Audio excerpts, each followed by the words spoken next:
Things started going off the rails about 6 months ago. At first it was small stuff. Chris would forget our plans. Dinner with friends, date nights, even though he confirmed them just an hour before. He'd storm out of rooms mid-conversation, muttering about feeling trapped or stifled. He began checking my phone in front of me, demanding passwords, convinced I was hiding something. Me. I'm an open book, so I chalked it up to stress at his new management job. Then came the weirdest part. Chris started insisting that I was the one being secretive. He'd accuse me of flirting with my male colleagues or hiding texts from him. I tried to laugh it off. You're paranoid, I said, but even I could sense something darker brewing. The first real bomb dropped when I found a lipstick stain on his collar. And he swore it was from my old sweater. That's when I knew. These weren't harmless cracks, but the fissures of something much worse. A few weeks after finding that lipstick stain, which, by the way, was bright red, not my muted mauve sweater shade, I was cleaning out Chris's jacket pocket.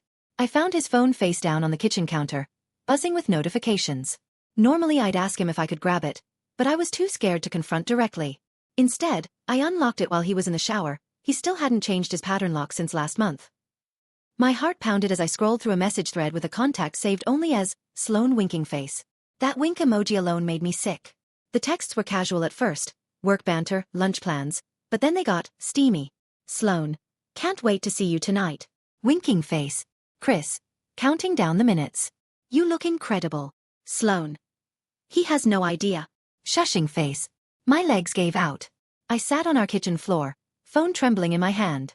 I saw timestamps for late nights, messages sent while I was asleep, a quick sorry babe, dog sitting excuse. It was an affair, not just some flirty back and forth. And then I noticed the photos. One from just 2 days ago. Sloan at a bar, red wine in hand, and Chris's arm draped around her waist. I felt my world tilt. All those nights he worked late? A lie. All those times he accused me of hiding something? A projection. Tears blurred the screen as I realized I wasn't going to confront him tonight. I needed time to think. I wiped my tears, locked his phone, and slid it back where I found it, on top of my unopened date reminder for our anniversary dinner.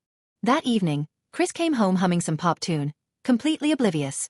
He tossed his keys on the counter and gave me a quick kiss on the cheek before heading to change. I sat at the kitchen table, hands clasped, staring at that anniversary card I'd bought him. I knew I couldn't pretend everything was fine. When he emerged in a clean shirt, I stood up and slid the card aside. My voice shook as I said, "We need to talk." His smile faltered. He could always tell when I was serious. I looked him straight in the eyes and asked, "Who is Sloan?" He froze, then sputtered, "What? Sloan from work? Just a friend." My chest tightened. I folded my arms and replied evenly, "Friends don't send each other photos in hotel rooms." At that, his face turned pale. He stammered out a series of excuses. "She's going through a rough patch, just confiding." I swear nothing physical happened.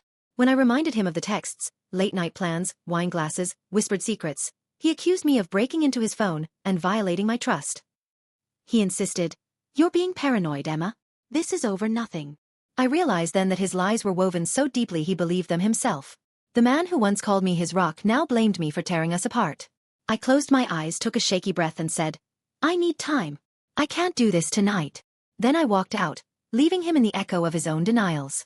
I spent the night at my sister's, sleep impossible with adrenaline zinging through every nerve. By morning, exhaustion hit like a freight train. My mind was a war zone, anger flashing hot, heartbreak bleeding cold, and a swirling guilt that I'd become the snooping wife.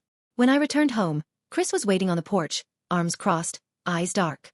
His posture said he was ready to pounce. Before I could step inside, he snapped, "You ruined everything. You made me choose sides, your paranoia or Sloan's honesty." I felt my chest tighten. "You cheated," I whispered. He scoffed. "It wasn't cheating, babe. We never crossed that line." His words were a dagger, distorting reality to suit himself. For the next few days, he oscillated wildly. One moment begging forgiveness in tears, the next accusing me of being controlling and overdramatic.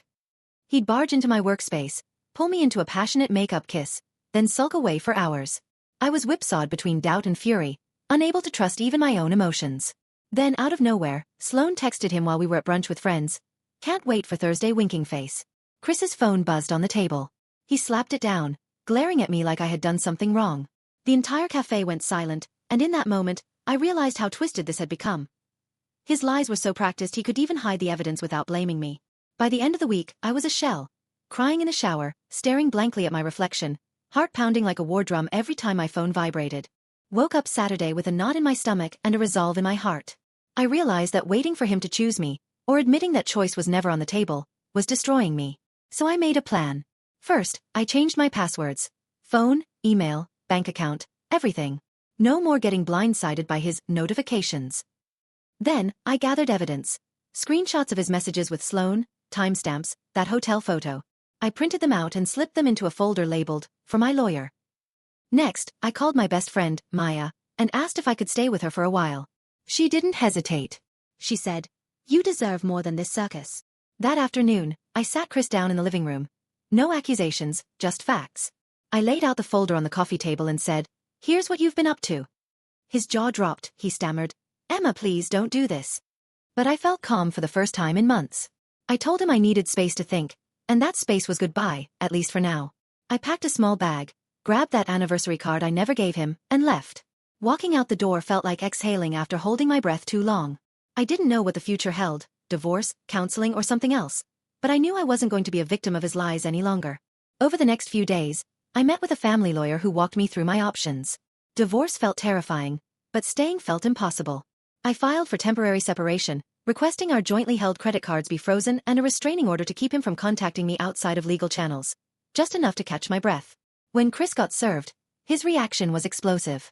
He stormed to my friend Maya's door, shouting that I was ruining his life and overreacting.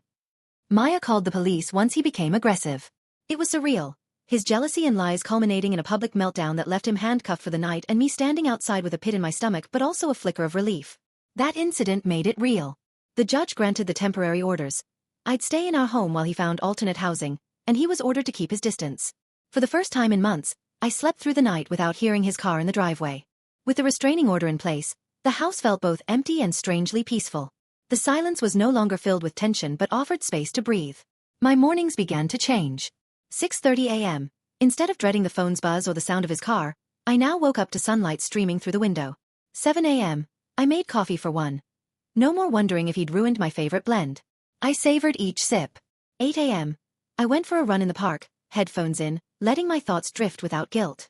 I dusted off old hobbies. Painting watercolors, reading novels I'd abandoned, experimenting with new recipes. Each small activity reminded me who I was before the lies and accusations. My friend Maya dropped off a checklist she'd made. Appointments with a therapist, support group meetings, even a fun night out, penciled in for Fridays. Slowly, I felt the knot in my chest ease. The world hadn't ended. It had simply opened up new doors. I wasn't just Chris's wife anymore. I was Emma, whole and independent. Just when I thought I was settling into my new routine, my phone buzzed with an unfamiliar number. My heart sank. I'd blocked Chris, so this had to be someone else. The message preview read, "Hi Emma, it's Sloan. I think you deserve to know the truth." I stared at the screen, pulse racing. Did she feel guilty? Or was this another manipulation? I opened it. Her text said, "He's lying about us being just friends. He told me you found out because you stalked his phone, but I know it was more deliberate. He's been gaslighting you from day one. I'm so sorry. If you want proof, let me know." Shock and confusion swirled inside me. Part of me wanted to delete the message and pretend I'd never seen it. Another part felt oddly relieved, an ally in the chaos. I took a deep breath and typed back, "Send me everything you have. I'm done being blind." Then I silenced my phone and went back to my coffee. This time, determined to face whatever came next. Within an hour, my phone buzzed again. Sloan had sent screenshots, late-night texts where Chris confessed, "I can't stop thinking about you," voice notes I hadn't known existed, and even a receipt from a hotel on a weekend he claimed to be working. Armed with this fresh proof, I forwarded everything to my lawyer. That afternoon, Chris's attorney called, his tone no longer cocky but cautious. They wanted to negotiate quickly, avoid more embarrassment. When I stepped into the mediation room the next day, I felt a shift. I was no longer the desperate wife. I was a woman with facts. Chris sat across from me, eyes darting to the folder in my hands. His lawyer cleared his throat and said, "Perhaps we can settle this amicably." I met Chris's gaze and said calmly, "I'm only interested in the truth and what's fair." For the first time, he didn't argue. He slumped in his chair, and I realized he'd lost control. The mediator cleared his throat, looking between us. Chris's lawyer slid a proposal across the table. He'd waive any claim to our savings if I agreed to drop the restraining order and let him visit the house twice a week to see our dog. My first instinct was to laugh. Give him more access? But then I caught Chris's eye. He looked smaller than I'd ever seen him, defeated. I realized I had power not just to win, but to show compassion and draw my own boundaries. So I picked up the pen and said, "I accept your terms, on one condition. You sincerely apologized to me in front of the mediator and promised to attend counseling for 6 months. Chris's jaw tightened. His lawyer whispered in his ear. After an agonizing pause, he looked at me and nodded. I'm sorry, Emma, he said, voice hollow. I promise I'll get help. The mediator smiled and signed the agreement. I felt a strange lightness, like I'd laid down my sword.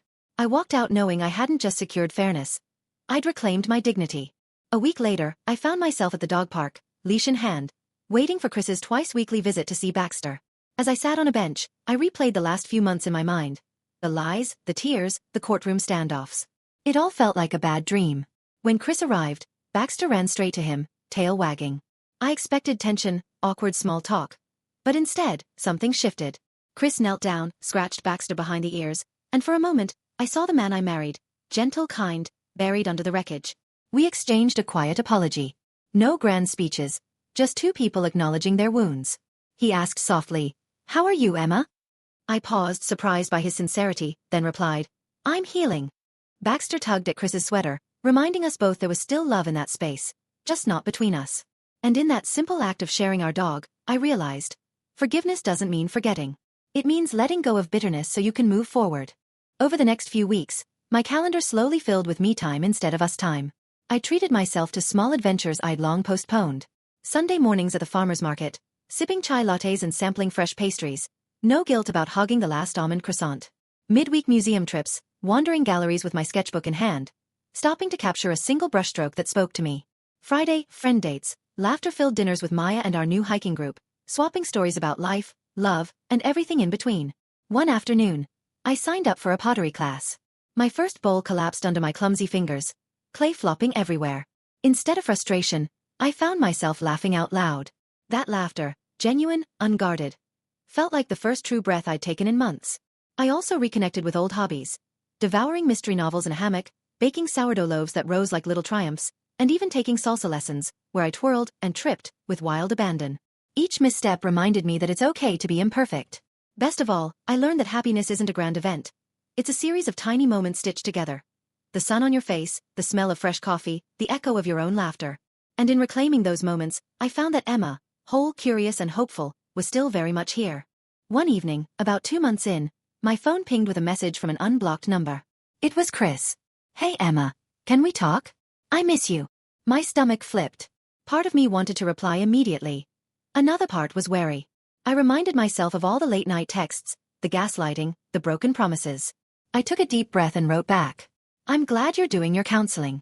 I'd be open to a coffee chat, but only to discuss Baxter and logistics. Nothing more." He agreed. We met at a neutral cafe. I arrived first, heart hammering, and gave him a curt nod when he sat down. He apologized again, short, sincere, without theatrics, and we spent 20 minutes talking through schedules for dog walking, vet visits, and holiday plans. Not once did he veer into us territory.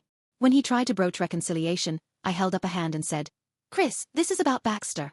My life is moving forward. If you want to be part of mine, respect these boundaries." He nodded, a flicker of relief on his face, as if he'd finally known what I meant all along. I left the cafe feeling empowered. I could be compassionate without giving him my heart back. A few weeks after that cafe meeting, Maya invited me to a small gathering at her place. Just a handful of close friends and her cousin, Alex. He'd been through his own messy breakup last year, so he understood more than most. That night, while everyone chatted over tapas, Alex and I slipped onto the balcony for some fresh air. We joked about how ridiculous adult life can be, shared embarrassing dating stories, and before I knew it, I was laughing so hard my sides hurt. It felt strange and wonderful to connect without the weight of betrayal hanging over me. Over the next month, Alex and I hung out more.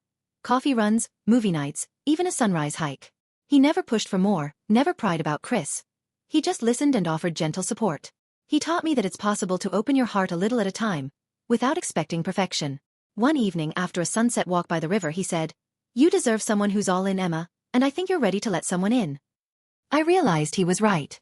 Trust isn't rebuilt overnight, but it can be rebuilt, with patience and respect. And in Alex's steady friendship, I found the courage to believe in love again. It's been 4 months since I walked out of that living room with my head held high instead of bowed in confusion. Looking back, this hellish journey taught me more than any happy chapter ever could.